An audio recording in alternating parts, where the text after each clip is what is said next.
우진이가 간이식을 했다는데 나만 모르는 일이야? 박진석은 말끝을 삼키지 않았습니다. 호탕하고 거침없는 사람답게 궁금하면 바로 찔러넣는 성격이었거든요.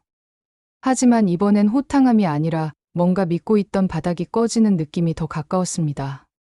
회사 직원이 전해준 건 단순한 자퇴 소식이 아니었습니다. 한우진이 간 이식 수술 때문에 휴학을 했고 며칠 전 자퇴서를 냈다는 말. 그리고 그 간 이식이라는 단어가 박진석의 머리를 세게 후려쳤습니다. 고성희는 박진석의 아내였습니다. 회장의 부인이면서 집안의 실장처럼 움직이는 여자, 아름답고 단단하고 늘 필요한 말만 골라서 하는 여자. 그런데 그런 고성희가 이 큰 일을 박진석에게 숨겼다는 건 그냥 비밀 하나가 아니라 결혼 생활 전체가 흔들리는 신호였는데요. 고성희는 표정이 거의 흐트러지지 않았습니다. 고성희가 가진 가장 큰 무기는 태연함이었으니까요. 당신, 오해하고 있어요. 같은 문장으로 분위기를 얇게 감싸려는 습관도 그대로였고요. 하지만 박진석은 오늘 그 얇은 감싸임에 넘어갈 사람이 아니었습니다. 박진석은 고성희의 눈을 피하지 않고 똑같이 박았습니다. 우진이가 연락이 끊겼다. 자퇴까지 했대. 그게 다 너랑 상관없는 일이냐? 고성희의 입술이 아주 잠깐 굳었습니다. 정말 찰나였는데요. 박진석 같은 사람은 그런 찰나를 놓치지 않습니다. 협상 테이블에서 수많은 사람을 봐왔던 사람이라 말보다 표정이 먼저 내미는 진짜가 뭔지 잘 알거든요. 고성희는 곧바로 숨을 고르고 익숙한 카드로 돌아갔습니다. 가족을 지키려다 보면 당신을 힘들게 하고 싶지 않아서 이런 식으로요. 고성희는 언제나 당신을 위해서라는 말을 마지막 방패로 세웠습니다. 그런데 박진석은 그 방패를 손으로 잡아 꺾듯이 잘라냈습니다. 나를 위해서? 고성희, 내 앞에서 그 말 쓰지 마. 나는 지금 내가 몰라도 되는 일로 취급받았다는 게 더 열받는다. 박진석의 말투는 정중하지 않았습니다. 박진석은 원래 그런 사람입니다. 중요한 순간엔 더더욱 돌려 말하지 않습니다. 다만 그 직설이 고성희에게는 처음으로 피할 길이 없는 벽이 됐습니다. 그날의 균열은 사실 그보다 조금 전에 이미 시작돼 있었습니다. 고성희가 한우진이 몰래 퇴원에 잠적한 걸 알고 지은호를 몰아붙였던 날. 지은호는 해맑고 긍정적이고 책임감이 강한 여자였지만 그날만큼은 눈빛이 달랐습니다. 지은호는 고성희의 앞에서 비겁하게 굴지 않았습니다. 입양하라는 사실을 감춘 채 가족의 가장 역할을 해온 지은호였고 그 입양의 끝에 고성희라는 이름이 있다는 걸 이미 몸으로 겪고 있었으니까요. 고성희는 우진이는 내가 만든 우주의 절반 같은 말로 지은호를 눌렀고 돈과 유학비, 책임 같은 단어를 던져 지은호를 죄인처럼 만들려고 했습니다. 지은호는 그 순간 고성희가 가장 싫어하는 방식으로 맞섰습니다. 감정으로 울며 매달리지도 않았고 무릎 꿇고 부탁하지도 않았습니다. 지은호는 숫자를 꺼냈습니다. 고성희가 가장 익숙하다고 믿는 숫자, 돈의 3개 말입니다. 10억이면 충분하잖아요. 그 말이 떨어지자 고성희의 얼굴이 흔들렸습니다. 지은호가 간 이식의 대가로 받은 돈을 이미 고성희의 얼굴 앞에 들이민 거였거든요. 고성희는 그 돈을 자기 통제의 도구로 쓸 수 있다고 생각했는데 지은호는 그 돈을 너의 잣대는 여기까지야 라고 선 긋는 칼로 바꿔버린 겁니다. 고성희가 복수하려는 거구나 라고 몰아붙였을 때도 지은호는 흔들리지 않았습니다. 복수하고 싶었으면 당신이 나 사망신고까지 했다는 거 알았을 때 바로 문 두드렸어요.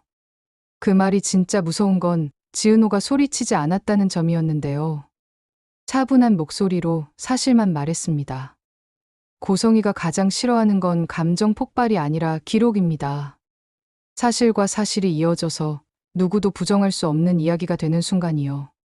그리고 바로 그 장면을 박성재가 봤습니다. 박성재는 박진석의 외아들이고 아버지 회사에서 본부장을 맡고 있는 금수저였습니다. 하지만 박성재에게도 상처는 있었습니다. 한 번의 결혼 실패가 있었고 집안의 반대가 사람을 어떻게 부숴버리는지 이미 경험한 사람이었거든요. 그런 박성재가 고성희와 지은호의 분노를 목격한 순간 눈빛이 달라졌습니다. 왜 싸우는지보다 어떻게 싸우는지가 결정적이었어요. 고성희는 통제하려고 싸우고 지은호는 자기 이름을 지키려고 싸우고 있었습니다. 박성재는 지은호에게 물었습니다. 말은 짧았지만 그 짧은 말 안에 머릿속 계산이 다 들어가 있었습니다. 설마 이 사람이 은호 후배 생모예요? 지은호의 얼굴이 굳었습니다. 지은호가 놀란 건 들킨 사실 때문만이 아니었습니다. 들키는 방식 때문이었어요. 지은호는 지금껏 자신의 상처를 자기 손으로 꺼낼 때만 꺼내고 싶었습니다. 그런데 박성재가 너무 정확하게, 너무 빠르게 그 상처의 이름을 맞춰버렸습니다. 그리고 박성재는 거기서 멈추지 않았습니다. 그럼 우진이가 은호 후배간 이식받은 거예요? 지은호는 그 질문을 듣는 순간 숨이 얕아졌습니다. 고성이가 우진을 숨기며 지은호를 흔든 이유, 돈을 들이밀며 관계를 끊으려 한 이유, 사망신고까지 했던 이유가 한 줄로 묶여버리는 질문이었거든요. 지은호는 그 자리에서 도망치지 않았지만 자리를 피했습니다. 지은호가 떠난 건 회피가 아니라 더 큰 폭발을 막기 위한 선택이었습니다. 그 자리에 남는 순간 고성이와 박성재 사이에서 지은호가 또다시 대상이 될 게 뻔했으니까요. 지은호가 떠난 뒤 고성이는 박성재를 잡았습니다. 고성이는 부탁하는 척했지만 사실은 거래를 시도했습니다. 내 엄마가 떠난 뒤 외로웠던 아버지를 내가 채워줬다. 영라를 낳았다. 7살인 너를 키웠다. 같은 말로요. 고성이는 늘 그렇게 내가 해준 것을 나열해 상대를 묶었습니다.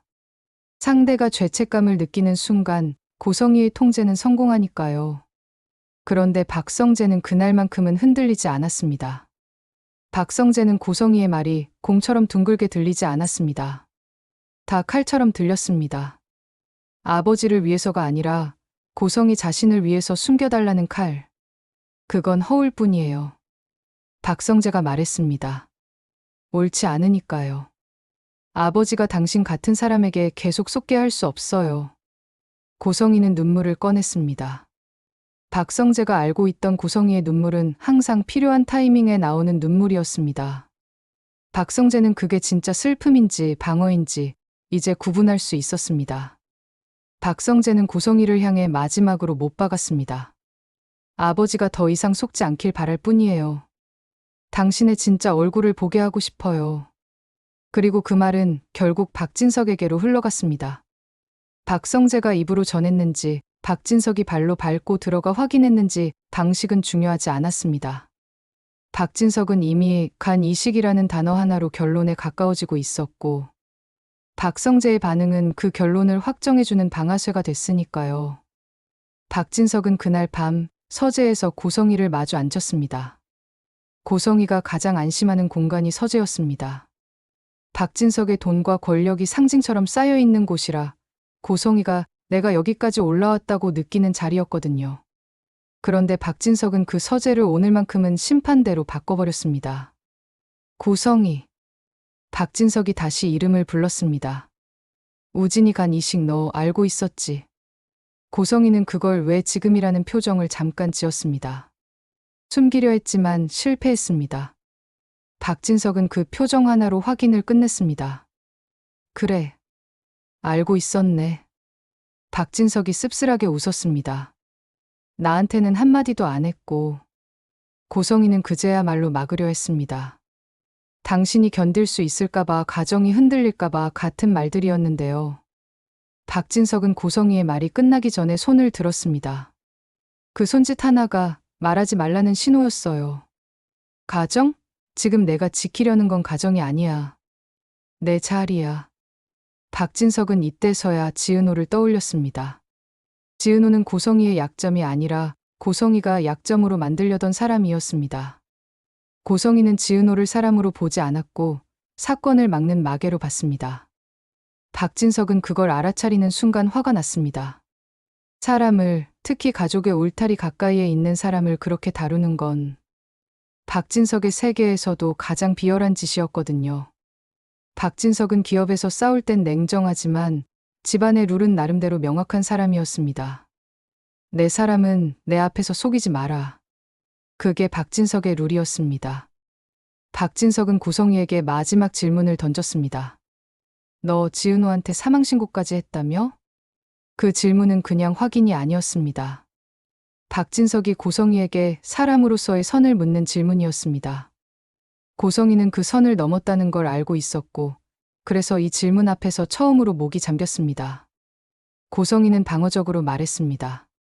그때는 상황이 하지만 박진석은 고성희의 과거 사정은 듣지 않았습니다. 박진석이 보고 싶은 건 변명이 아니라 결론이었으니까요. 이제 끝내자.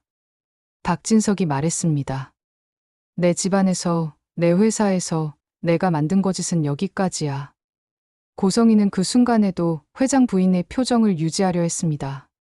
하지만 박진석이 바로 다음 말을 꺼내는 순간 고성희의 표정이 확 깨졌습니다. 내일 아침 내가 움직일 수 있는 결제 라인 전부 끊어. 박진석이 비서실에 짧게 지시했습니다. 대회 일정도 다 취소해. 그게 부인 일정이든 실장 일정이든 다. 고성희에게는 그게 돈을 잃는 것보다 훨씬 더 아팠습니다. 고성희는 돈이 아니라 통제를 먹고 사는 사람이었습니다. 남편의 신뢰를 등에 업고 사람들을 움직이는 손맛, 가족을 관리하는 손맛. 그런 것들이 고성희의 생존 방식이었거든요. 그런데 박진석은 그 손을 탁 잘라버렸습니다. 고성희가 떨리는 목소리로 말했습니다. 당신 그러면 우진이는요? 성재는요? 영란은요? 박진석은 거기서 한 번 더 단단해졌습니다. 박진석은 호탕하지만 책임감은 더 큰 사람입니다. 박진석은 고성희를 버리는 게 아니라 고성희가 얽어놓은 관계들을 정상으로 돌리는 걸 선택했습니다. 아이들은 내가 책임진다. 박진석의 목소리가 낮고 굵었습니다.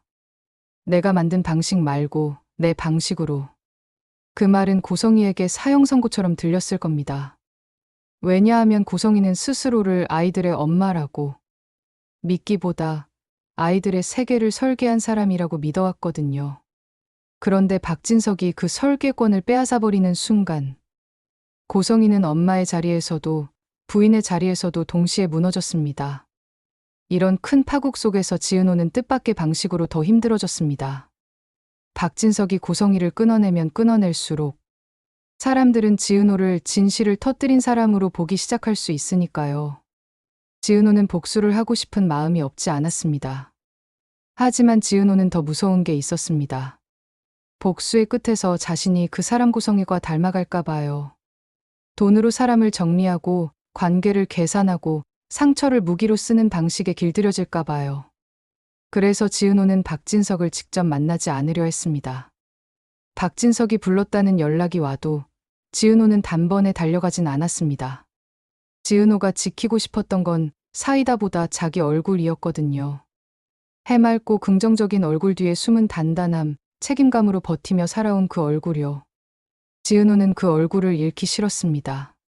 하지만 사람의 인생은 피하고 싶다고 피할 수 있는 방향으로만 흐르지 않더라고요. 박성재가 지은호를 찾아왔습니다.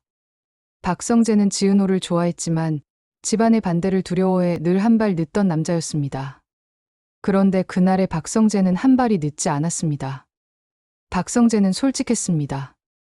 은호 후배, 미안해요. 박성재가 고개를 숙였습니다. 내가 너무 늦게 알았어요. 그리고 알아도 쉬운 쪽을 선택하려 했던 것 같아요. 지은호는 박성재의 사과를 바로 받아주지 못했습니다. 지은호가 못나서가 아니라 지은호가 현실을 너무 잘 알아서였습니다. 집안의 반대, 회사의 시선, 회장의 부인이라는 존재가 던지는 그림자. 지은호는 이미 그 그림자에서 오래 살았습니다. 지은호는 박성재에게 물었습니다. 선배는 뭘 할 수 있어요? 지은호의 말투는 공격이 아니었습니다. 확인이었습니다. 지금 이 판에서 내가 또 혼자 싸워야 하는 거면 나 진짜 지쳐요. 박성재는 그 말을 듣고 눈이 흔들렸습니다. 박성재가 처음으로 좋아한다는 감정이 얼마나 무책임할 수 있는지 자각한 순간이었거든요. 박성재는 한참을 고민하다가 말했습니다. 아버지한테 내가 제대로 말할게요. 은호 후배가 무슨 사람인지, 어떤 시간을 버텼는지, 그리고 고성희가 한 짓이 단순히 집안 문제로 끝날 일이 아니라는 것도. 지은호는 그제야 숨을 길게 내쉬었습니다. 지은호가 원한 건 누군가의 대리 복수가 아니라 자신이 혼자만 미쳐버릴 것 같은 감정을 같이 들어줄 사람 하나였으니까요. 그날 이후 박진석의 선택은 더 명확해졌습니다. 박진석은 고성이를 감싸는 대신 고성이가 만든 거짓의 구조를 하나씩 해체하기 시작했습니다. 조용히, 하지만 확실하게요. 박진석은 법무팀에게 말했습니다. 내 집안 일이라고 덮지 마라. 불법이면 불법대로. 박진석은 비서실에게도 말했습니다. 언론이든 소문이든 내가 먼저 정리하겠다. 뒤에서 굴리지 마라. 박진석은 숨기는 방식으로 살지 않는 사람이었습니다. 박진석은 싸움을 피하지 않는 상남자 스타일이었고, 그래서 더 무서웠습니다. 고성이가 가장 두려워하는 유형이 바로 그런 사람이거든요. 돈으로도 안 되고, 눈물로도 안 되고, 거래로도 안 되는 사람. 고성이는 발악했습니다. 고성이는 마지막까지 부인의 힘으로 버티려 했고, 아이들의 엄마로서 감정의 사슬을 걸려 했습니다. 하지만 그 사슬은 더 이상 누구도 잡아주지 않았습니다. 박성재는 고성이의 눈물을 외면했고, 박진석은 고성이의 논리를 끊어냈고, 지은호는 고성이의 협박에 흔들리지 않았습니다. 고성이가 진짜로 무너진 건 화려한 옷을 못 입어서가 아니었습니다. 고성이가 진짜로 무너진 건 사람들이 고성이에게 더 이상 내가 정해라고 말하지 않는 순간이었습니다. 회장의 부인으로서 결정하세요라는 말을 듣던 사람이 하루아침에 확인만 해주세요라는 말만 듣게 되는 순간, 그게 고성이에게는 지위의 사망신고나 다름없었거든요. 그리고 그 파국의 끝에서 지은호는 뜻밖에도 가장 조용한 승리를 택합니다. 지은호는 고성이에게 가서 따지지 않았고 박진석 앞에서 울지 않았습니다. 지은호는 자신이 가장 잘하는 일을 했습니다. 책임감 있게 자기 삶을 정리하는 일요. 지은호는 카페 매니저로서의 일을 놓지 않았고 인테리어 디자이너로서의 꿈도 꺾지 않았습니다. 그리고 무엇보다 지은호는 이 지역을 떠올렸습니다. 지은호가 짝사랑했고 고백했다가 거절당했던 남자, 일도 잘하고 잘생겼지만 비혼주의로 사람을 밀어내는 남자요. 지은호는 예전 같았으면 이 지역의 한마디에 자기 가치를 흔들었을 겁니다. 그런데 지금의 지은호는 달랐습니다. 고성이 같은 사람에게도 무너지지 않았던 사람이 사랑 앞에서만 무너지면 너무 억울하잖아요. 지은호는 이 지역에게 먼저 다가가지도 먼저 밀어내지도 않았습니다. 다만 마음속에서 결론을 하나 냈습니다. 이제는 누가 날 선택하느냐가 아니라 내가 내 삶을 선택한다. 지은호가 그 결론을 내리는 순간 지은호의 표정이 전보다 더 단단해졌습니다. 지은호가 가진 해맑음이 가벼움이 아니라 강함이라는 게 그제야 드러났습니다. 박진석은 마지막으로 지은호를 만났습니다. 박진석은 사과를 길게 하지 않았습니다. 박진석은 길게 말하는 사람이 아닙니다. 대신 박진석은 지은호에게 선택권을 줬습니다. 원하는 방식으로 해. 박진석이 말했습니다. 내가 원하면 공개적으로 정리하고 내가 원하면 조용히 정리하겠다. 내가 책임질 건 내가 책임진다. 지은호는 그 말을 듣고 울컥했지만 울지 않았습니다. 지은호는 고성이에게 빼앗겼던 게 돈이 아니라 선택이었다는 걸 알고 있었거든요. 지은호는 짧게 말했습니다. 저는 제 이름으로 살게요. 지은호가 고개를 들었습니다. 그게 제가 원하는 방식이에요. 박진석은 그 말에 한번 고개를 끄덕였습니다. 박진석은 그제야 사이다가 뭔지 알았을지도 모릅니다. 누굴 박살내는 게 아니라 누가 다시 일어서는 게 더 통쾌할 때가 있거든요. 고성이는 결국 모든 걸 잃었습니다. 박진석의 아내로서의 신뢰를 잃었고, 회장의 부인으로서의 권한을 잃었고, 아이들의 엄마로서 감정의 무기를 잃었습니다. 무엇보다 고성이는 자기 방식이 더 이상 통하지 않는 세상에 떨어졌습니다. 고성이가 평생 쌓아올린 통제는 결국 사람을 붙잡는 힘이 아니라 사람을 떠나게 만드는 힘이었다는 걸 그제야 현실로 확인한 셈이었습니다. 그렇게 고성이에게 남은 건 화려했던 이름이 아니라 아무도 더는 그녀의 말에 움직이지 않는 침묵이었습니다. 박진석의 부인이라는 호칭은 더 이상 문을 열어주지 않았고, 아이들의 엄마라는 자리는 죄책감을 강요하는 무기가 되지 못했죠. 고성이가 평생 믿어온 건 사랑이 아니라 통제였는데요. 통제로 쌓아올린 세계는 결국 통제가 끊기는 순간부터 한꺼번에 무너져 내렸습니다. 그리고 마지막이 더 씁쓸했던 건 그 몰락이 누군가의 복수 한 방으로 끝난 게 아니라는 점입니다. 고성이가 선택해온 방식이 고성이를 그대로 되돌려 친 겁니다. 남을 조종해 지킨 자리는 남이 등을 돌리는 순간 사라지고, 남을 깎아내려 높인 권위는 진실이 드러나는 순간 가장 먼저 무너졌습니다. 고성이는 끝까지 버텨보려 했지만 세상은 이미 고성이 없이도 굴러가기 시작했거든요. 고성이의 최후가 통쾌하게 느껴지셨다면 좋아요 한번. 그리고 다음 전개도 계속 보고 싶으시다면 구독도 부탁드릴게요. 고성이가 끝까지 숨기려 했던 진실이 어디까지 드러날지 그 끝까지 함께 지켜보겠습니다.